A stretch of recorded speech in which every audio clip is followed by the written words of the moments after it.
But Allah wants to show us something here. His ability. What He can do.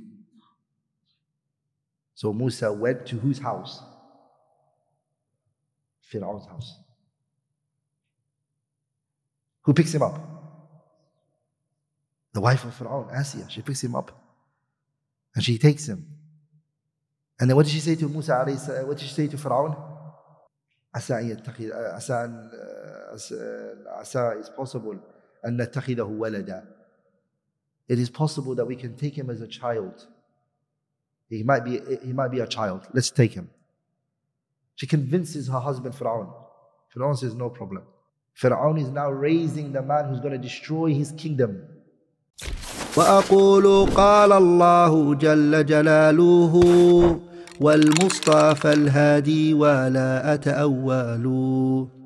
الحمد لله الذي تقدست عن الأشباه ذاته ودلت عليه آياته ومخلوقاته. وأشهد أن محمدا عبده ورسوله آخر الأنبياء في الدنيا عصرا وأجلهم يوم القيامة شأنا وذكرا. صلى الله وملائكته والصالحون من خلقه كما وحد الله وعرف به ودعا إليه أما بعد.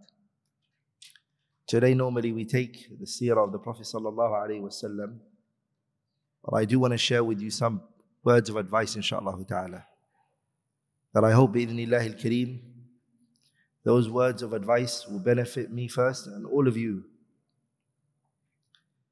رب اشرح لي صدري ويسر لي أمري واحلل عقدة من لساني يفقه قولي.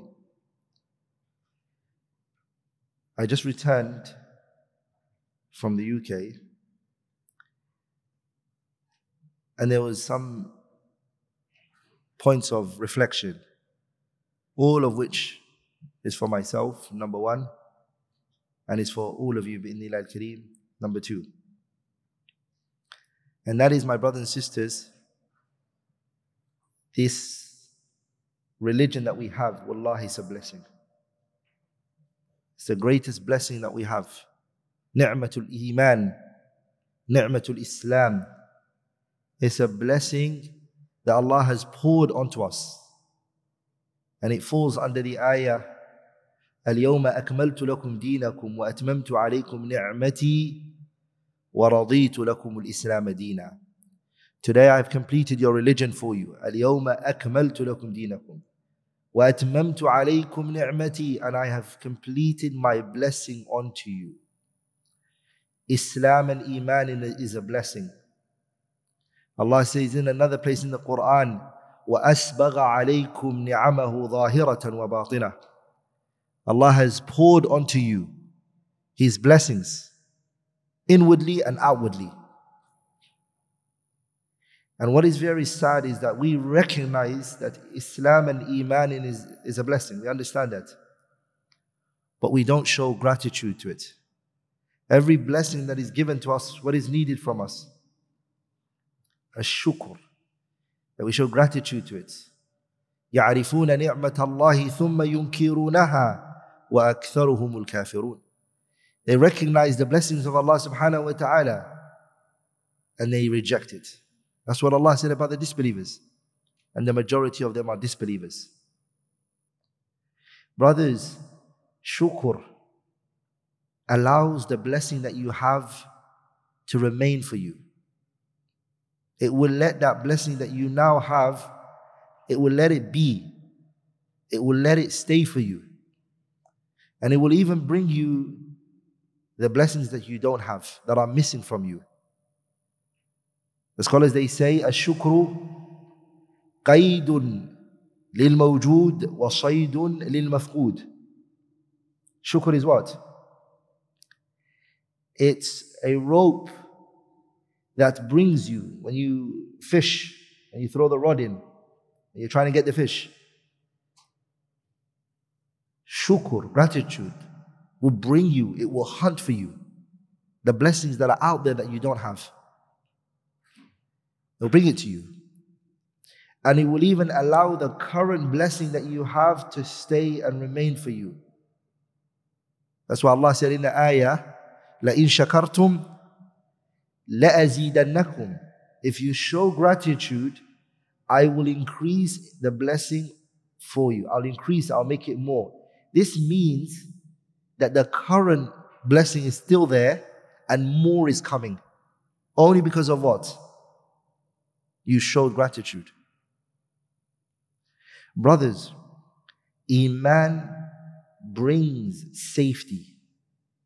That's why Allah said in the Qur'an, الَّذِينَ آمَنُوا وَلَمْ يَلْبِسُوا إِيمَانَهُمْ بِظُلْمٍ أُولَٰئِكَ لَهُمُ الْأَمْنُ وَهُمْ مُهْتَدُونَ.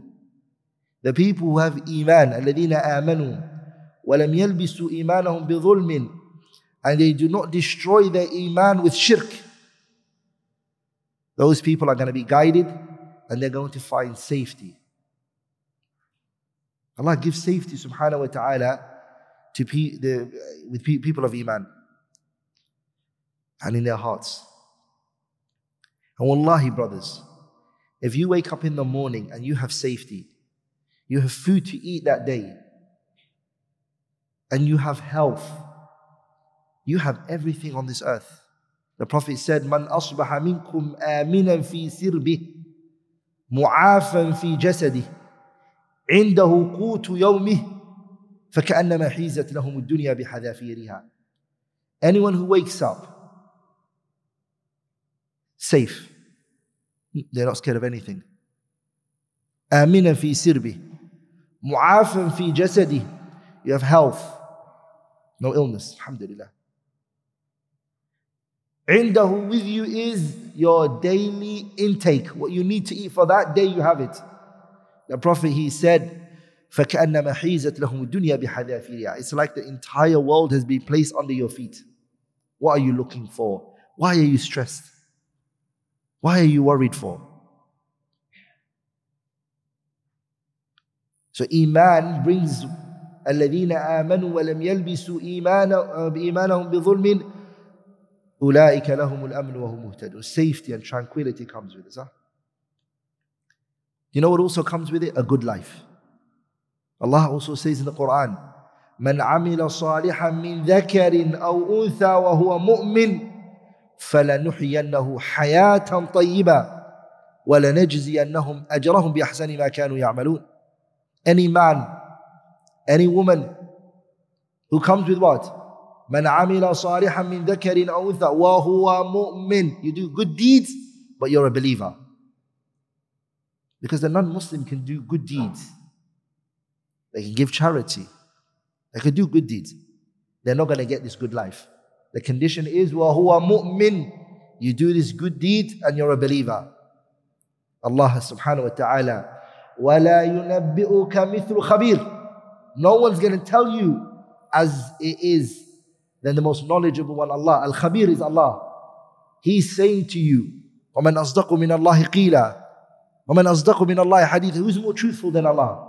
He is saying to you, I'll give you a good life. Is Allah a liar? No. He's telling you, I will give you a good life, but you come with Iman. He emphasizes this on another place in the Qur'an.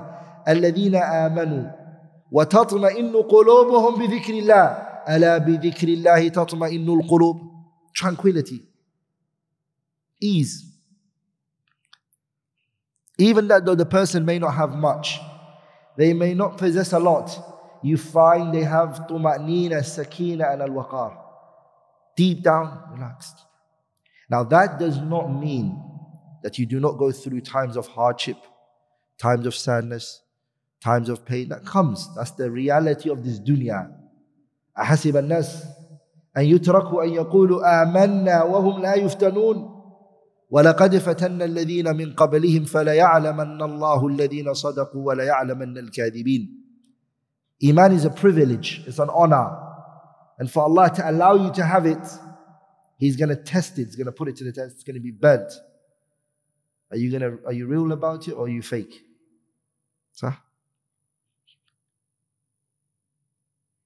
I used to see and I heard and I read that some groups in this world, some cults, if you want to be part of it, there's a rituals that you have to do.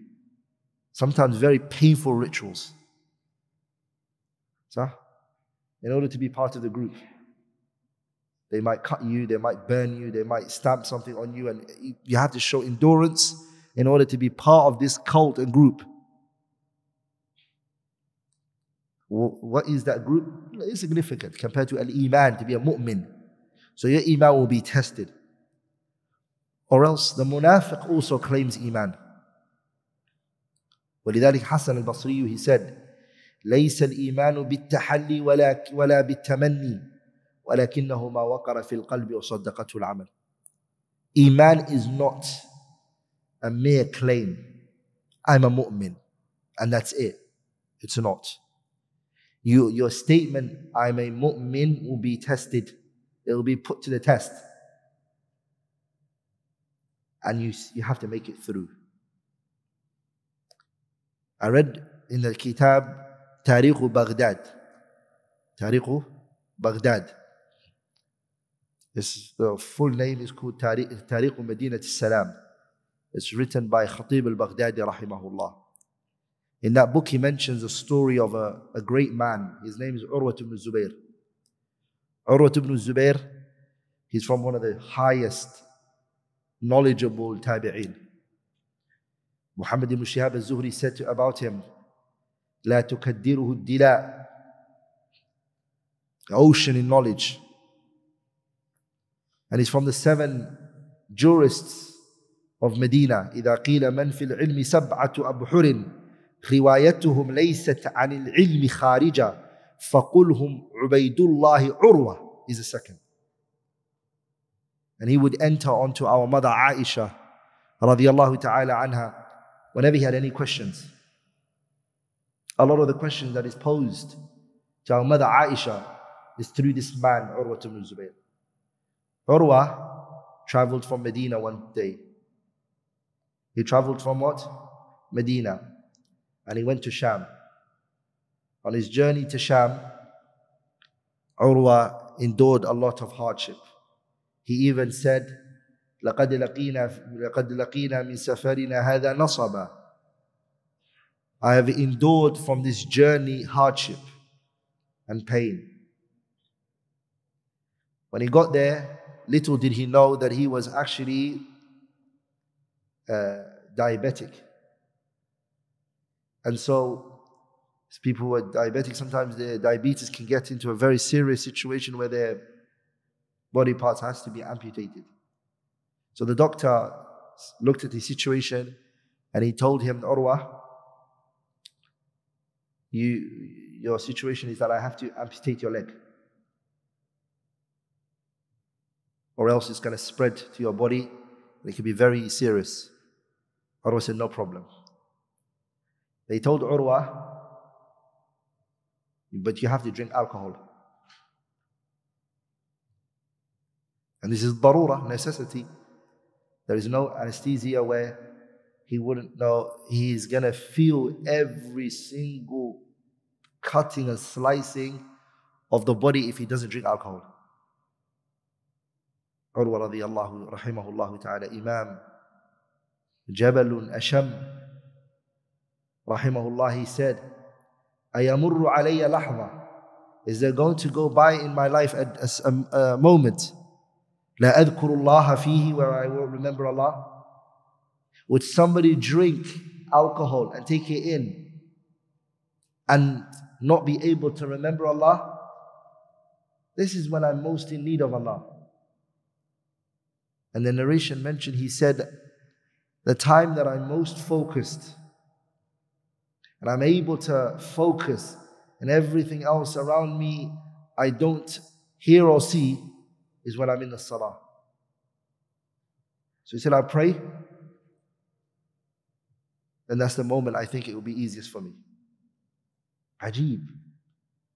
That's the time we remember everything in the dunya, sah? That's the time we hear every conversations. So Urwa rahimahullah ta'ala went into the salah and his leg was amputated. He finished the salah. People came to him in large numbers, saying to him, Urwa, we heard what happened to you.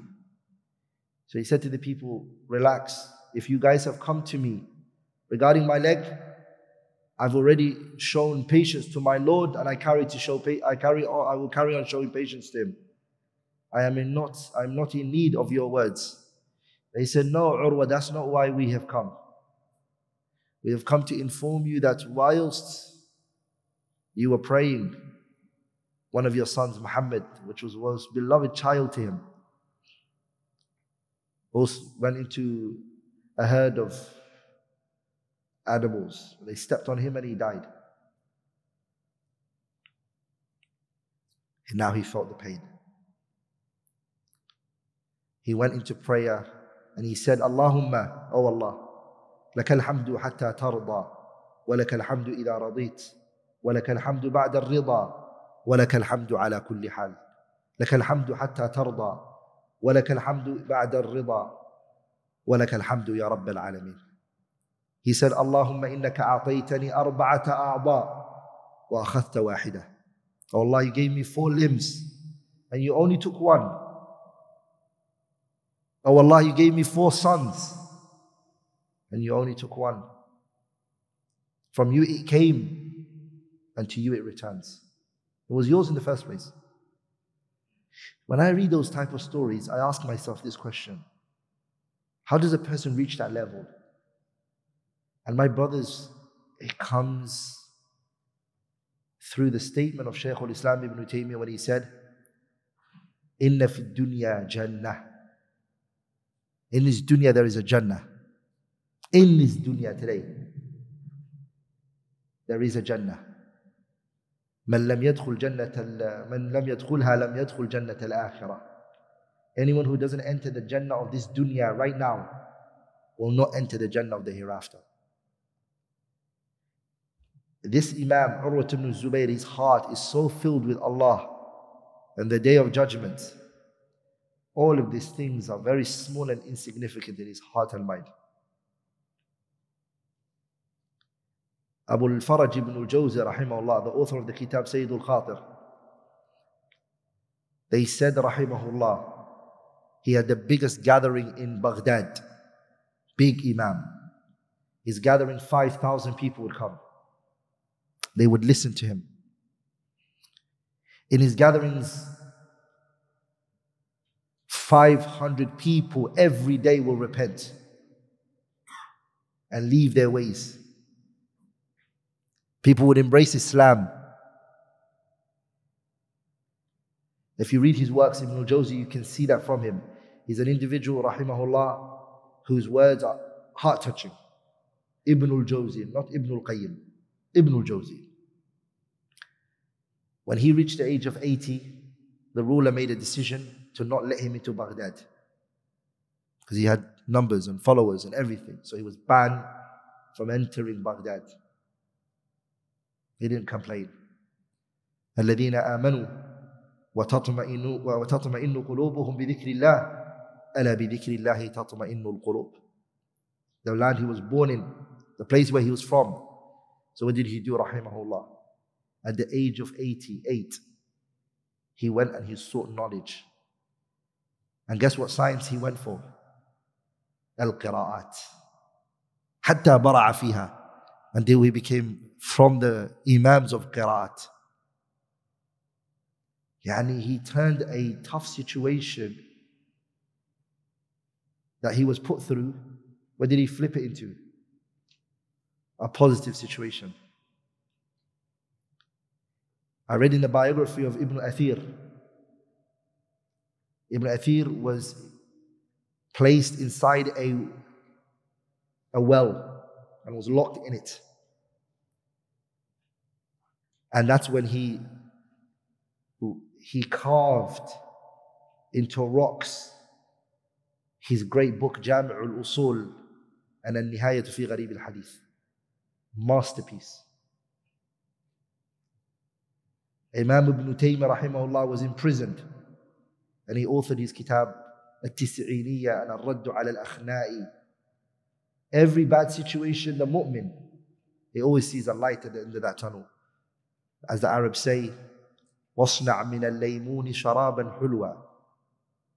Make from a lemonade, make from a lemon lemonade. Someone gives you lemon, make a lemonade out of it. And this was a point that was stuck in my head. The beauty of Iman. That two people can go through the same situation, but the way that they respond to it and the way that they react to it is different. It's the same thing. One looks at it this way and the other one looks at it this way. Allah has given us many examples of that, but one example is the battle of Ahzab. It's one of the battles Allah describes subhanahu wa ta'ala immensely. يا أيها الذين آمنوا اذكروا نعمة الله عليكم إذ جاءتكم جنود فأرسلنا عليهم ريحا وجنودا لم تروها وكان الله بما تعملون بصيرا إذ جاءوكم من فوقكم ومن أسفل منكم وإذ زاغت الأبصار وبلغت القلوب الحناجر وتظنون بالله الظنونا. There is nothing from all the battles that are in the Qur'an which Allah described in this manner. The eyes rolled up, the heart reached the throats. Everyone was confused. There was a unique situation for the Sahabas. Battle is a hard thing, brothers. You got a wife, you got a children behind it. It's a hard thing to do. The people in this battle, Allah categorized them into two. The first group of people were the believers. وَلَمَّا رَأَى الْمُؤْمِنُونَ الْأَحْزَابَ. When the believers, they saw this situation, what was their response? وَلَمَّا رَأَى الْمُؤْمِنُونَ الْأَحْزَابَ قَالُوا هَذَا مَا وَعَدَنَا اللَّهُ وَرَسُولُهُ وَصَدَقَ اللَّهُ وَرَسُولُهُ وَمَا زَادَهُمْ إِلَّا إِيمَانًا وَتَسْلِيمًا. The believers, they said, Allah promised us this. This was what we were waiting for. This is the words of the Prophet are what we're seeing right now. And they surrendered more and their iman increased. The second group, وَإِذْ يَقُولُ الْمُنَافِقُونَ وَالَّذِينَ فِي قُلُوبِهِمْ مَرَضٌ مَا وَعَدَنَا اللَّهُ وَرَسُولُهُ إِلَّا غُرُورًا. They said the exact opposite to what the believers said. Allah and His Messenger deceived us.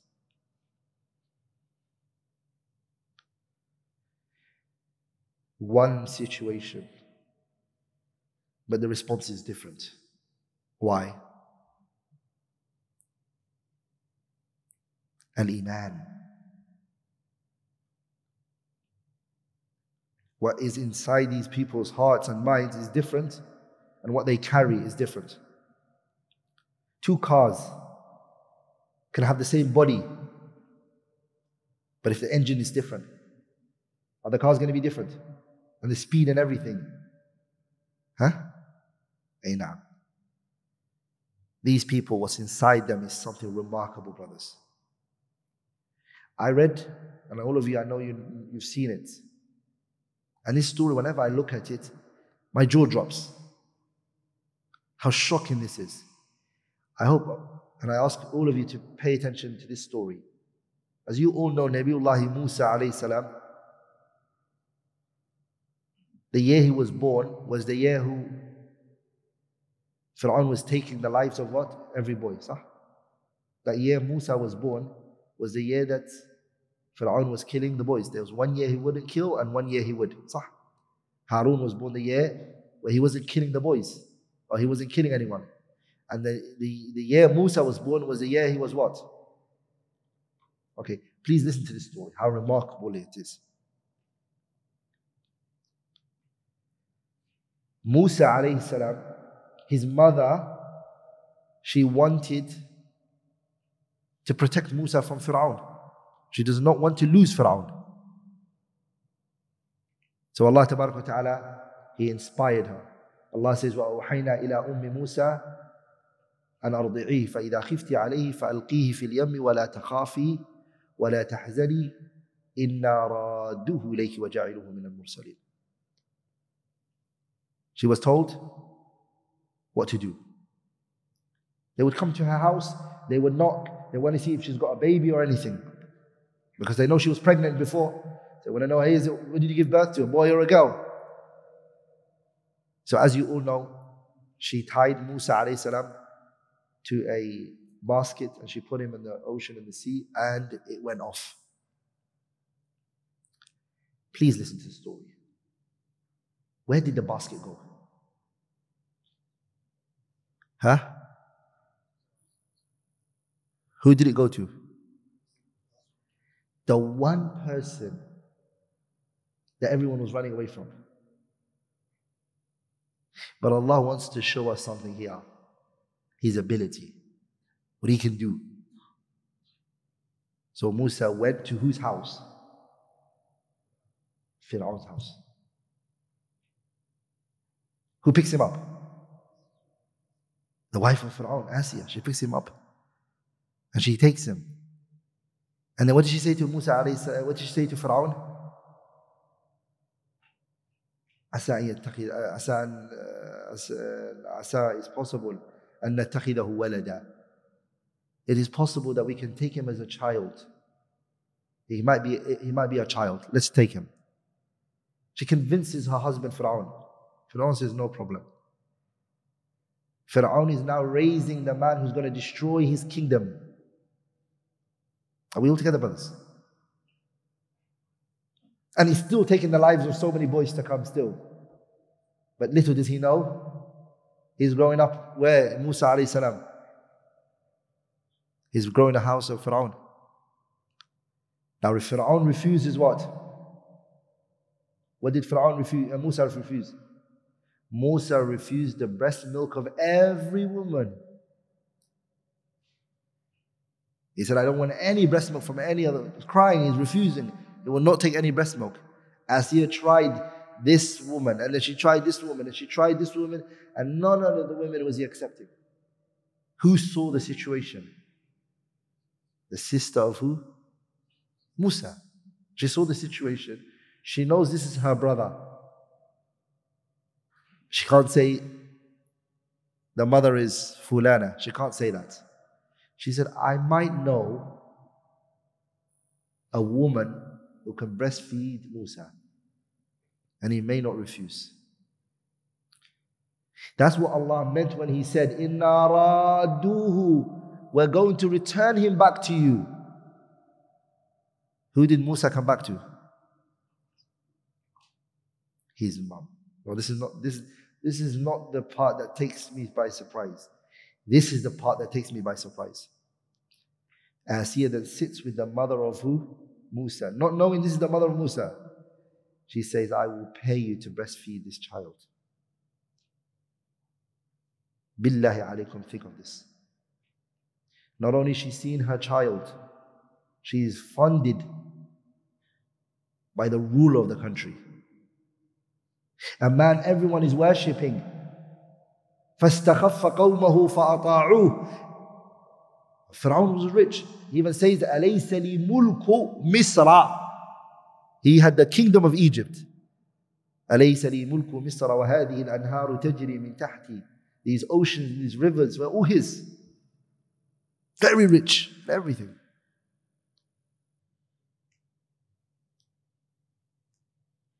Musa goes back to the house of his mom.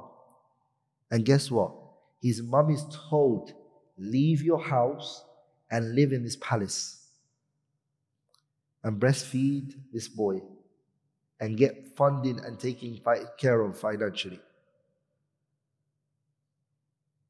That's what we don't understand, brothers. You, right now, who was taking care of you the 9 months that you were in the womb of your mothers? Who was taking care of you? Who brought you rizq in that dark place? Who brought you rizq? Huh? Allah bought it for you. You've now come out. You're walking on this earth. You're exerting effort to bring that rizq. Why would He forsake you, subhanahu wa ta'ala?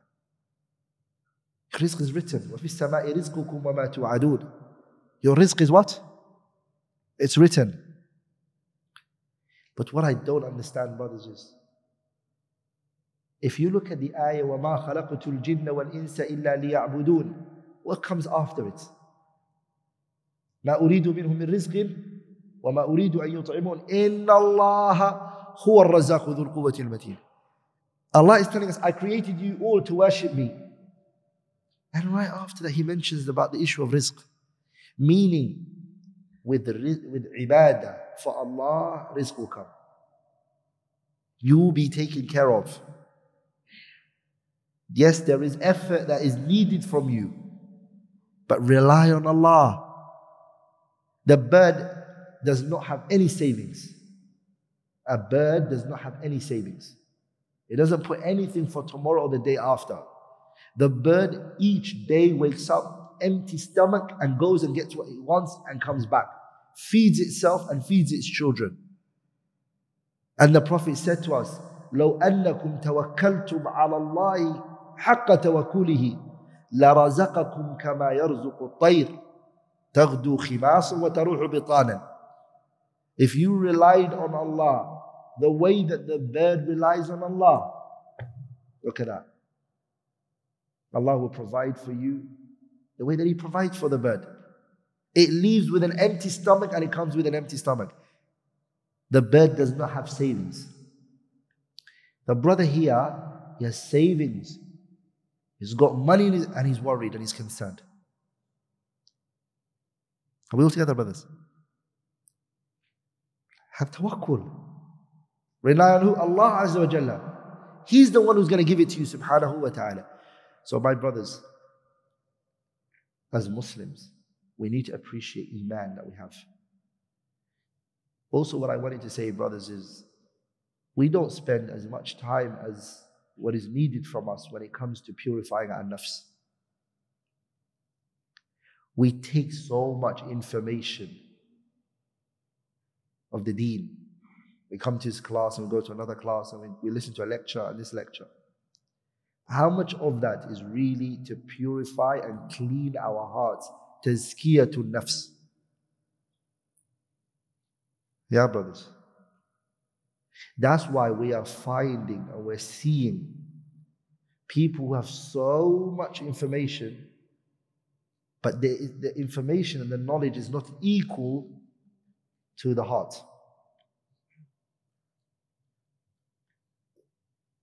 So he thinks he's a student of knowledge, he's a talibu ilm, and he has no tazkiyatun nafs. He's the furthest from that title of student of knowledge, or a talibu ilm, or a person who's learning about his deen.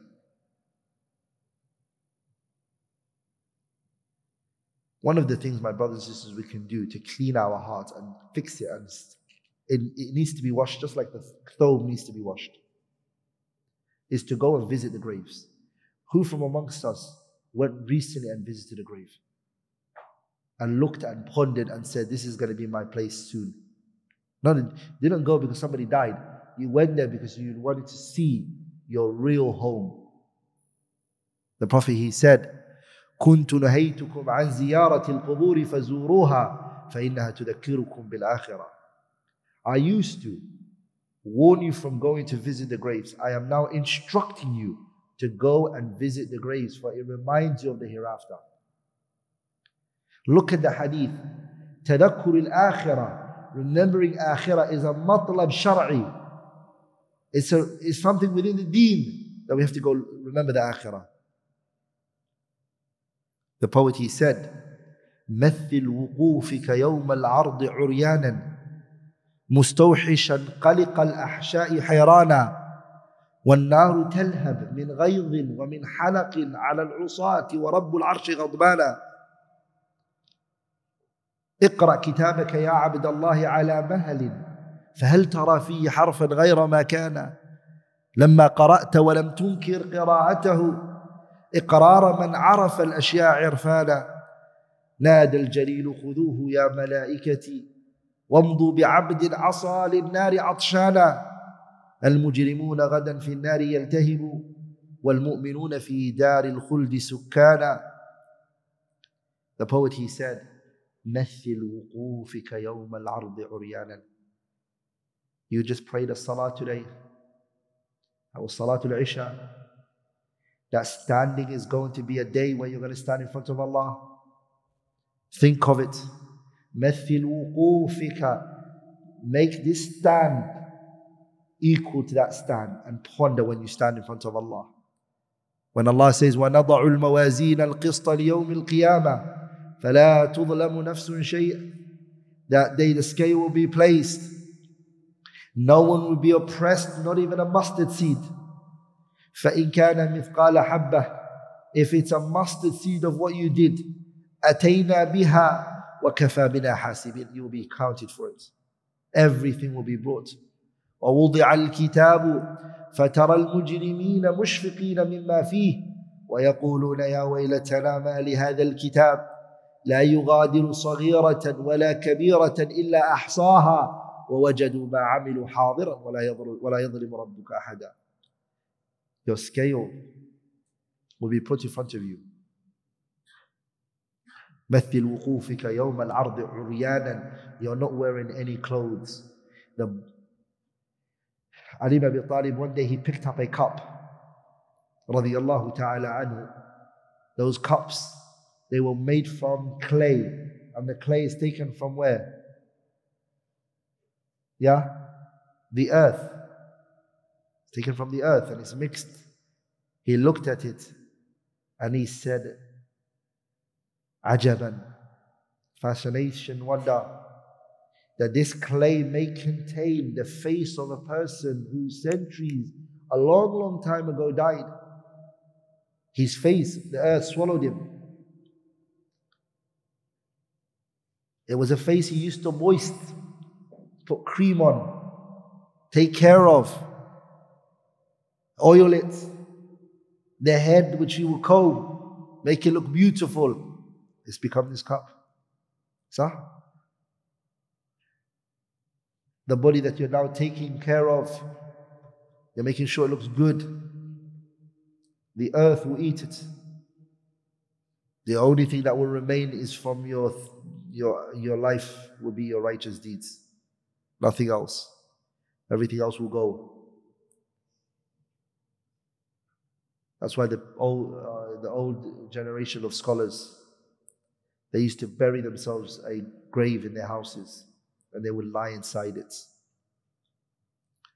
يُمَثِّلُ ذُو اللُّبِّ فِي لُبِّهِ مَصَائِبَ قَبْلَ أَن تَنْزِلَ فَإِنْ نَزَلَتْ بَغْتَةً لَمْ تَرُعْهُ لِمَا كَانَ فِي نَفْسِهِ مَثَّلًا وَذُو الْجَهْلِ يَأْمَنُ أَيَّامَهُ وَيَنْسَى مَصَارِعَ مَنْ قَدْ خَلَا فَإِنْ دَهِمَتْهُ صُرُوفُ الزَّمَانِ بِبَعْضِ مَصَائِبِهِ أَعْلَى. They would prepare for that day. They would sleep in their graves and they would say, قَالَ رَبِّ ارْجِعُونِي لَعَلِّي أَعْمَلُ صَالِحًا فِي مَا تَرَكْتُ.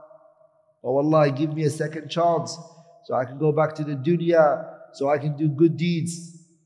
And then he would get up and he would work hard. He would say to himself, you've been given a second chance. Wallahi, brothers, we are heedless. اقتربت الساعة وانشق القمر اقترب للناس حسابهم وهم في غفلة معرضون. The time is very close. إنهم يرونه بعيدا ونراه قريبا, Allah says.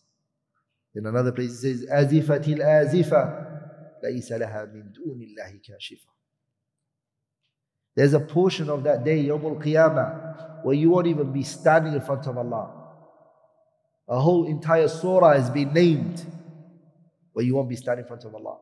لله ملك السماوات والأرض ويوم تقوم الساعة يومئذ يخسر المبطلون وترى كل أمة جاثية. ما معنى جاثية? You will find every nation on their knees. Everyone. وترى كل أمة جاثية كل أمة تدعى إلى كتابها. Every nation will be called to their book. كل أمة تدعى إلى كتابها اليوم تجزون ما كنتم تعملون. هذا كتابنا. Allah said, this is our book. هذا كتابنا يستنسق عليكم بالحق إنا كنا. هذا كتابنا ينطق عليكم بالحق إنا كنا نستنسق ما كنتم تعملون. This book, it speaks nothing but the truth. إنا كنا نستنسخ يعني كنا نكتب. Everything you said and you did was written. The people are only two فَأَمَّا الَّذِينَ آمَنُوا, those who believed, who came with Iman. This blessing I was talking about today. فَأَمَّا الَّذِينَ آمَنُوا وَعَمِلُوا الصَّالِحَاتِ فَيُدْخِلُهُمْ رَبُّهُم فِي رَحْمَتِهِ ذَلِكَ هُوَ الْفَوْزُ الْمُبِينُ وَأَمَّا الَّذِينَ كَفَرُوا أَفَلَمْ تَكُنْ آيَاتِي تُتْلَى عَلَيْكُمْ. Was my verses not recited on you? وَأَمَّا الَّذِينَ كَفَرُوا أَفَلَمْ تَكُنْ آيَاتِي تُتْلَى عَلَيْكُمْ فَاسْتَكْبَرْتُمْ وَكُنْتُمْ قَوْمًا مُجْرِمِينَ. You were arrogant, full of yourselves. When you were told Qiyamah is going to happen, you're going to meet, you're going to die this, you're going to leave this, you were arrogant. So my brothers, one of the things that we need to do is that the knowledge and the ilm that we learn, it has to change us. These classes that we come to, these durus that we do, it has to change us inside. It has to bring us near to who? Allah subhanahu wa ta'ala. It has to show at work that this rizq is a stepping stone to the akhirah. Or else, we have not shown Allah tabaraka wa ta'ala what? Shukr in this blessing of al-Iman. And wallahi, when you go to the lands of the non-Muslims, you see yatihuna fil ard. You see how they're struggling. They have big paid jobs. They've got so much at their disposal. مع ذلك what? They are struggling. You find a Muslim who doesn't know what's going to eat that day, hatta he's laughing and he's smiling. He's happy. He's got tuma'nina, sakina and al-waqar.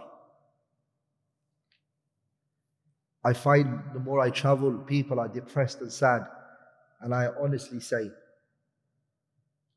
a lot of it goes back to this topic of al-Iman. The relationship that you have with the people cannot really affect you as much if your relationship with Allah tabaraka wa ta'ala is what? If it's strong. I read Sheikh Nasir rahimahullah, Sheikh Al-Albani, he wrote a kitab called Sifat Salat al-Nabi. And when he was writing the book, he mentioned that he knows that this book, there's going to be a lot of people who are going to criticize me, he said, for writing this book. What's he talking about? What's the topic? How the Prophet prayed. He said, I know it's not going to make everyone happy. وَلَسْتُ بِنَاجٍ مِّن مَقَالَةِ طَاعِرٍ. You're not going to be ever safe from the statement of a criticizer. Even if you live in the mountain. وَلَسْتُ بِنَاجٍ مِّن مَقَالَةِ طَاعِرٍ وَلَوْ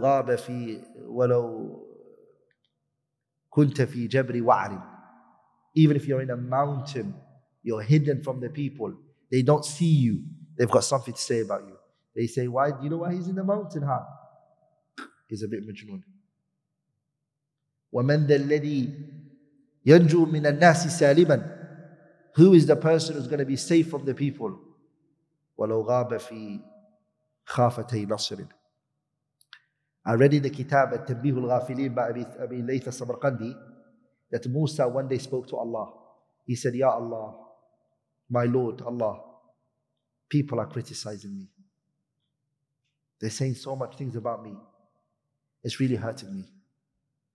Allah subhanahu wa ta'ala said to him, Musa, what is it that you want? He said, oh Allah, I want people to stop doing this to me. Allah said to Musa, I have not done this for myself. Why would I do it for you? Yeah?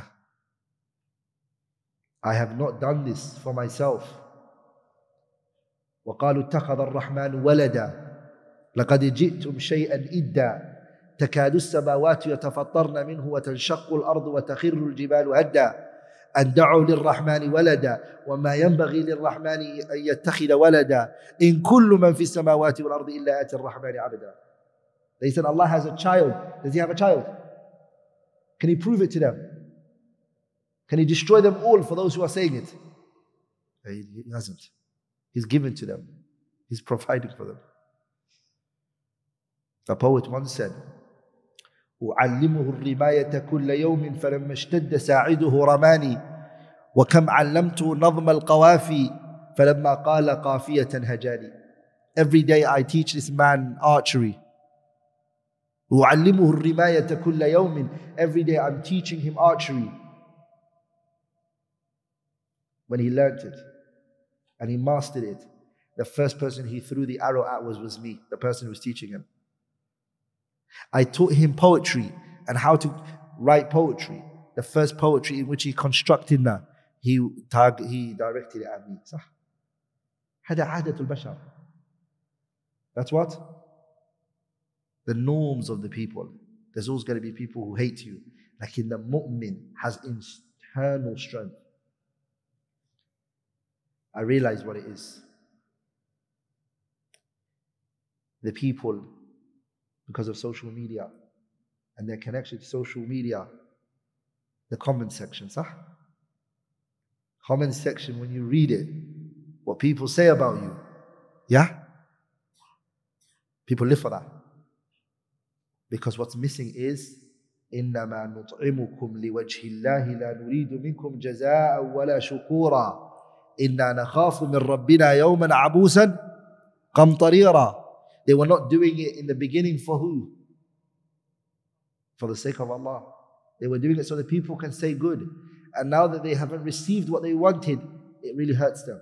Again, that does not mean that what people say does not hurt you.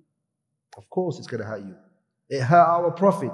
وَلَقَدْ نَعْلَمُ أَنَّكَ يَضِيقُ صَدْرُكَ بِمَا يَقُولُونَ. But what do you do after that? فَسَبِّحْ بِحَمْدِ رَبِّكَ وَكُنْ مِنَ السَّاجِدِينَ وَاعْبُدْ رَبَّكَ حَتَّى يَأْتِيَكَ الْيَقِينَ. The Prophet was directed of what he needs to do. Sit down. When people's statements hurt you or what they say to you, sit down and say Subhanallah, Subhanallah, Subhanallah, Subhanallah. I'm going to conclude with a very profound story. We all know, brothers and sisters, how the Sahabas were. At the time of the Prophet Alayhis Salaam, a verse came down. Where Allah Tabarak wa Ta'ala, He says, وَلِلَّهِ مُلْكُ السَّمَاوَاتِ وَالْأَرْضِ وَلِلَّهِ مَا فِي السَّمَاوَاتِ وَمَا فِي الْأَرْضِ. For Allah is the what? What's in the heavens and also what's in the earth. All of it's for who? And this part of the verse came down, which is what? وَإِن تُبْدُوا مَا فِي أَنفُسِكُمْ أَوْ تُخْفُوهُ يُحَاسِبْكُمْ بِهِ اللَّهُ. If you bring out what's inside you and you act upon it, or if you hold it inside your hearts and you don't act upon that feeling or that thought, you will be punished for it regardless. Allah will account you for it. So I thought of doing something wrong. I didn't do it. I just thought of it. Just by thinking of it, Allah will account you for it. When this ayah came down, the Sahabas, they came crying to the Prophet. They said, Ya Rasulullah, this we can't do. We're human beings. Bad thoughts comes to our minds and our hearts.